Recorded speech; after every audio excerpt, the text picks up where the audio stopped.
हैदराबाद से मुंबई आना हमें बहुत ज़्यादा तकलीफ़ पड़ी, क्योंकि वहाँ पर हम टिकट बुकिंग के लिए गए तो उसने हमें ही बुक कर दिया, वैसे हो गया था, क्योंकि वहाँ पर जाने के बाद पुलिस वाले को बुला लिया था।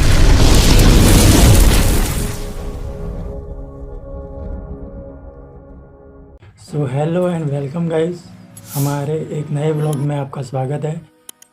मेरा नाम है अनिल। मेरा नाम है नसीमा।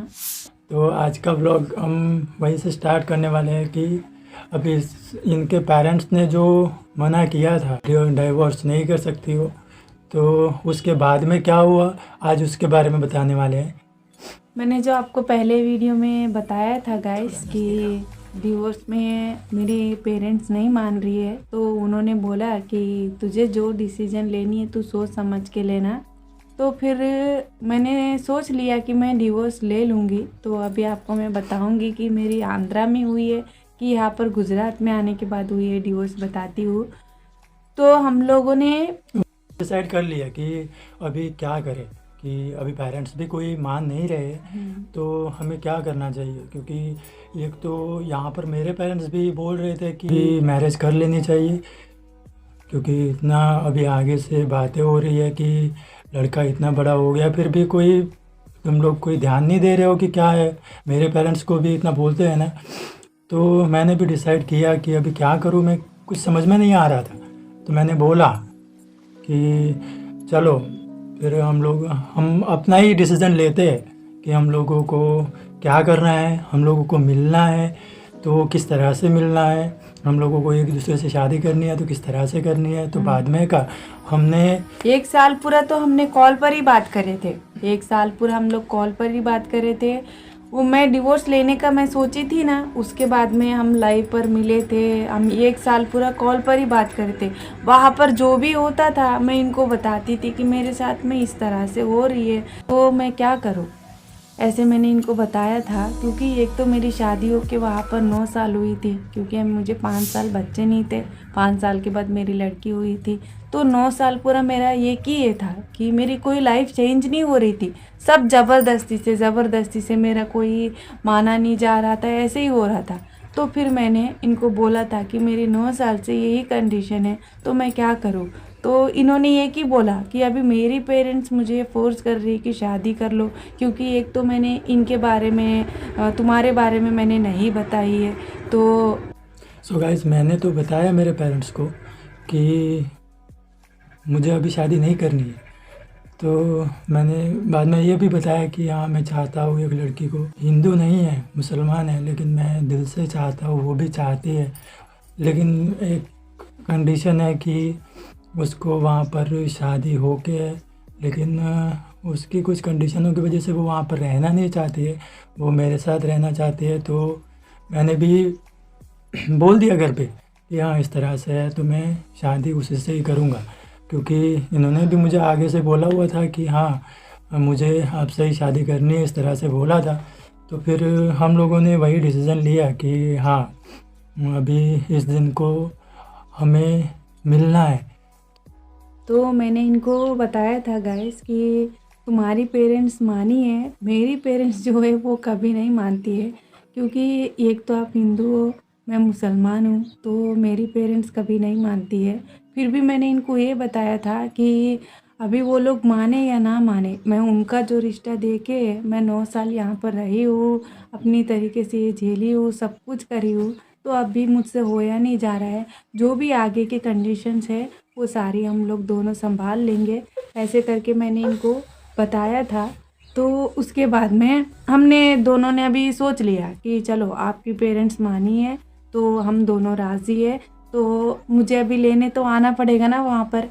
तो अभी गुजरात को यहाँ से आंध्रा से देखो कितनी दूर है, यहाँ से 3 दिन अकेले तो आ लगते नहीं हैं। सकती है ना, हमने भी ये अभी देखो यहाँ से गुजरात से आंध्रा कितने दिन है, 3 दिन यहाँ से लगती है और 3 दिन उधर से आना है।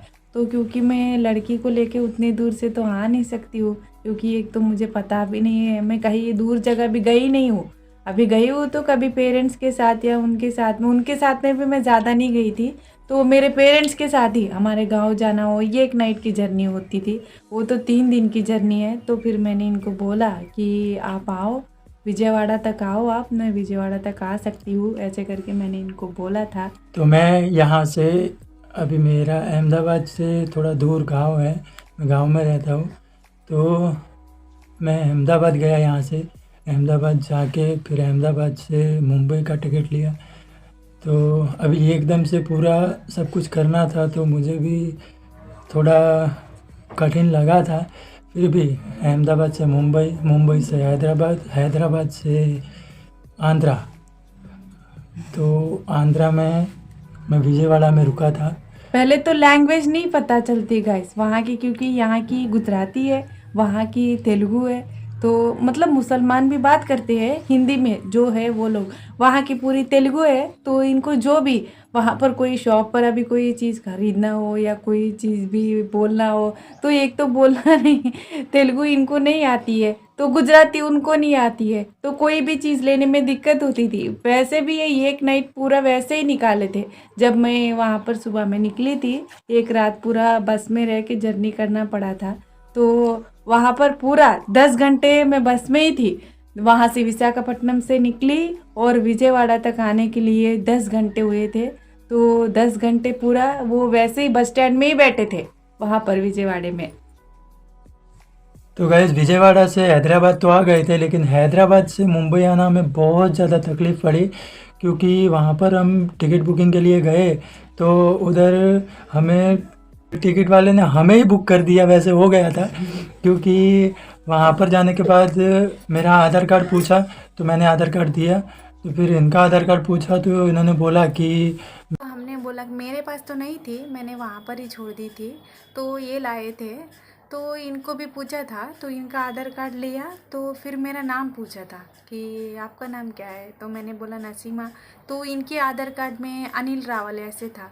तो फिर एक दूसरे को देख के ऐसे बोला कि अरे ये तो मुसलमान लग रही है, तुम तो हिंदू लग रहे हो, तो मतलब शादी हुआ बोल रहे हो, एक लड़की है बोल रहे हो, मतलब क्या है, ऐसे करके पूछा था। तो हमने बोला कि क्यों हिंदू मुसलमान नहीं हो सकती है शादी, ऐसे करके हमने बोल के। तो वहाँ की हैदराबाद के लोग कैसे रहते हैं आपको पता है ना गाइस, कि एक हिंदू मुसलमान की लड़की, एक हिंदू का लड़का मुसलमान की लड़की को लेके जाता है, वो भले किसी की भी लड़की हो, तो वो लोग कुछ ना कुछ तो करते ही है, मुसलमान लोग वहाँ पर कुछ ना कुछ करते ही है। तो फिर हमने सोचा हमें बिठा के अंदर बिठा के, तो बाहर जाके पुलिस से बात करने लगा था कि ये लोग कहीं भाग के आए, ऐसे ऐसे करके दूर जाके कहीं कुछ बोल रहा था। तो फिर हमने सोचा कि ये पुलिस से क्यों बात कर रहा है हम लोग आने के बाद में, ऐसे करके देख के तो फिर हम लोग वहाँ से निकल गए। टिकट वो सब कुछ बुक कर दिए थे, दोनों का हमारा 5,000 में हुआ था, पैसे भी दे दिए, सब कुछ हो गया था। तो फिर वो तो बुक करके सब कुछ हो गया, वो जानबूझ के बिठा के वहाँ पर जाके पुलिस से बात कर रहा था। तो फिर हमने सोचा कि ये तो पुलिस से बात कर रहा है हमारे बारे में ही शायद, ऐसे करके हम लोग निकल गए, दूसरे स्टेशन साइड में निकल गए थे कि अभी यहाँ पर नहीं रहना है, यहाँ पर रहे तो हम यहीं से ही बुक हो जाएंगे, ऐसे करके हम लोग निकल गए थे। निकल के वहाँ पर जाने के बाद में एक बस स्टैंड में गए थे, दूसरी बस स्टैंड में। तो वहाँ पर जाके हमने एक ऑटो वाले लड़के को पूछा कि यहाँ पर रेलवे स्टेशन किधर है, तो मतलब मुंबई जो ट्रेन जाती है। तो आज की वीडियो यहाँ तक ही है गाइस। तो आपको बताना कि हमारी वीडियो कैसी लगी है, हमारी वीडियो को लाइक करें, शेयर करें और सब्सक्राइब करना ना भूलें, और कमेंट में बताना कि हमारी वीडियोस कैसी लग रही है।